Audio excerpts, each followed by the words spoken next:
do, but perhaps Prince William didn't want anything too racy.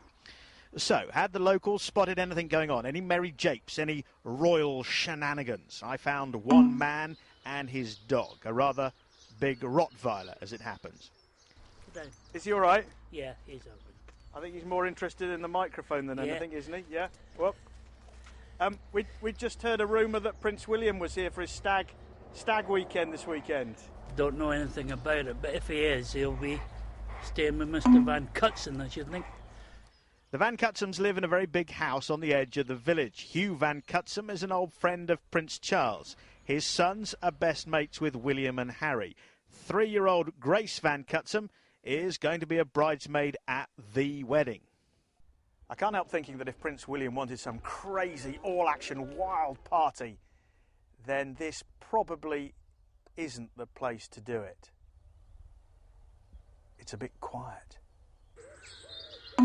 Hillborough is holding a jumble sale soon. The village has a modern communication system, and who knows, the lads could have ordered a takeaway pizza. Sadly, the stag party didn't call in at the village pub, which is a shame because landlord James is a very good chef and very discreet.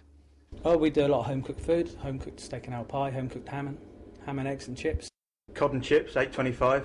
Yeah, it's a good price, good size bit of cod, all freshly battered and beer batter, yeah. All done on site, it's very good. Would Prince William like it? I like to think so, yes.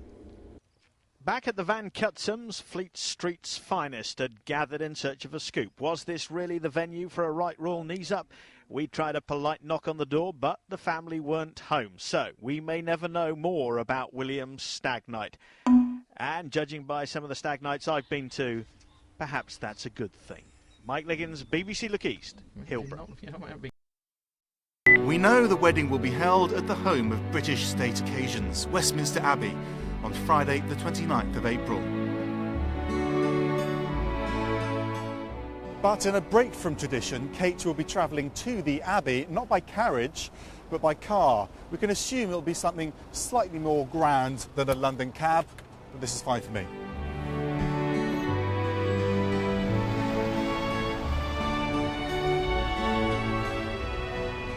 I'm shocked that she's arriving by car because people are going to camp out on the streets to get a glimpse of the couple.